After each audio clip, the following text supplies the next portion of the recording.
ओम नमः शिवाय। जय श्री महाकाल। दोस्तों, आज की जो वीडियो है ये बहुत ही ज़्यादा खास होने वाली है। मात्र एक बूंद शहद आपके भाग्य चमकाने लगेगा, पर आपको ये उपाय पूरी श्रद्धा, मन और भाव से करना है। और इसके बाद आपका दुर्भाग्य दूर होगा, सौभाग्य में वृद्धि होगी। और यदि आपके जीवन में कुछ भी अच्छा नहीं चल रहा है, घर में धन संपदा की कमी होती जा रही है, दरिद्रता का घर में वास है, तो ऐसी कौन सी भी समस्या के लिए आपको ये उपाय जरूर करना चाहिए। ये छोटा सा उपाय आपका भाग्य उदय करेगा। तो पूज्य गुरु जी की कथा को सुनकर ही ये उपाय बहुत अच्छे से समझाएंगे। उसके पहले इस वीडियो को लाइक कर दें और चैनल को अभी तक सब्सक्राइब नहीं किया है तो सब्सक्राइब जरूर करें। तो इस उपाय में जो सबसे पहली सामग्री हमें लेनी है वो है शहद। तो आपको शहद लेना है। तो इस प्रकार से आपको 1 या 2 छोटी चम्मच आती है ना, वो उतना शहद आपको ले लेना है।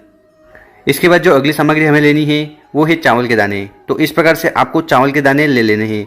और कितने लेने हैं तो ये आपके ऊपर निर्भर करता है। अगर आप चाहो 108 चावल के दाने ले सकते हो या 11 चावल के दाने ले सकते हो। और ये जो चावल के दाने लो, ये कहीं से भी खंडित नहीं होना चाहिए, क्योंकि शिवलिंग पर कोई भी चीज़ खंडित नहीं चढ़ाई जाती। इसके बाद जो अगली सामग्री है वो है बेलपत्र। तो इस प्रकार से आपको मात्र एक बेलपत्र ले लेना है। और ये जो बेलपत्र आप लो, ये भी कहीं से खंडित नहीं होना चाहिए, क्योंकि शिव पुराण में लिखा हुआ है कि शिवलिंग पर हमें कौन सी भी खंडित चीज़ नहीं चढ़ानी चाहिए। और अगर आपको बेलपत्र नहीं मिले तो आप शिव मंदिर जाइएगा, शिवलिंग पर जो भी बेलपत्र समर्पित हो उसको उठाइएगा, शुद्ध जल से धोइएगा और अपने उपाय में उपयोग कर लीजिएगा। और इसके बाद जो अगली सामग्री है वो है जल का लोटा। तो इस प्रकार से आपको एक तांबे का लोटा ले लेना है और इसमें आपको जल भर लेना है। गुरु जी कहते हैं कि जल को आपको अपने मटके से भरना चाहिए, आपके अपने किचन से भरना चाहिए, क्योंकि अगर यहाँ से जल भरकर हम शिवलिंग पर जाकर समर्पित करते हैं तो इससे हमारे घर के जो दोष हैं वो समाप्त होते हैं वो चाहे पितृदोष हो, कालसर्प दोष हो या वास्तु दोष हो। अब इन चारों सामग्री को लेकर आपको पहुंच जाना है शिव मंदिर। और ये जो उपाय हम बता रहे हैं ये आप सुबह भी कर सकते हो और शाम को भी कर सकते हो। तो समय की कोई भी पाबंदी नहीं है, किसी भी समय इस उपाय को कर लीजिएगा। तो शिव मंदिर में जाकर सबसे पहले आपकी जो पोजीशन होनी चाहिए वो ये होनी चाहिए, नॉर्थ दिशा में उत्तर दिशा की तरफ आपको फेस कर खड़े हो जाना है और ये उपाय करना है। देखिए, यहाँ पर हम जो सामग्री लाए हैं उनका उपयोग हम शिवलिंग पर क्यों करते हैं वो जान लो। सबसे पहले बेलपत्र। तो ये जो बेलपत्र है ये शिव भगवान को बहुत ज़्यादा प्रिय है, इसलिए हम इसको समर्पित करते हैं शिवलिंग पर। और ये जो शहद है ये आपका भाग्य का उदय करता है। और चावल को शिवलिंग पर इसलिए समर्पित किया जाता है ताकि हमारे घर में धन की वृद्धि हो और जो समस्या धन दौलत को लेकर होती है वो खत्म हो। अब इसके बाद क्या करना है कि जो आप अपने साथ शहद लाए हो उस शहद से आपको शिवलिंग पर ओम का निर्माण करना है। पर ओम का निर्माण किस उंगली से करना है वो देख लीजिए। तो आपके हाथ में जो अनामिका उंगली है ना, इसमें आपको शहद लेना है और इससे आपको शिवलिंग पर ओम का निर्माण करना है।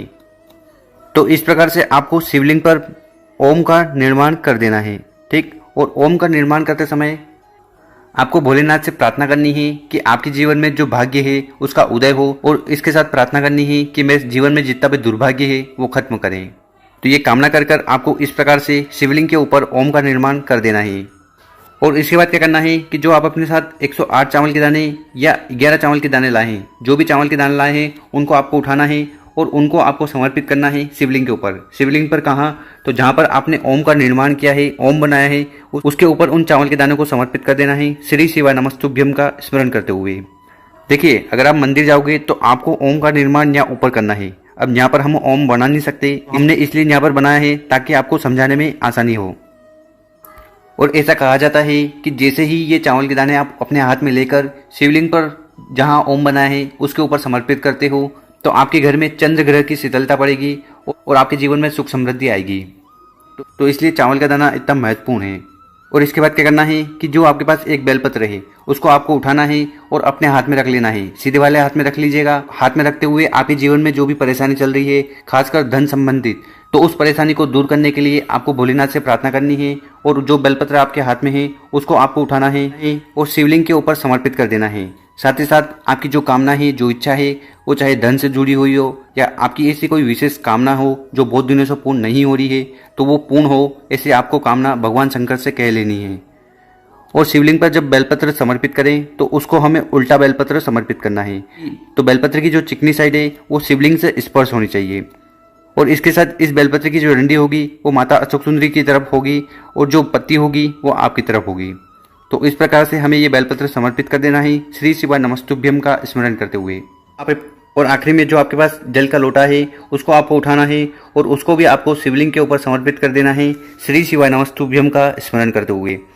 और गुरु जी कहते हैं कि जब भी शिवलिंग पर जल चढ़ाएं तो हमें बहुत ही धीरे जल को समर्पित करना चाहिए, ताकि हम अपनी कामना भी कह लें और 11 बार श्री शिवाय नमस्तुभ्यम का स्मरण कर लें।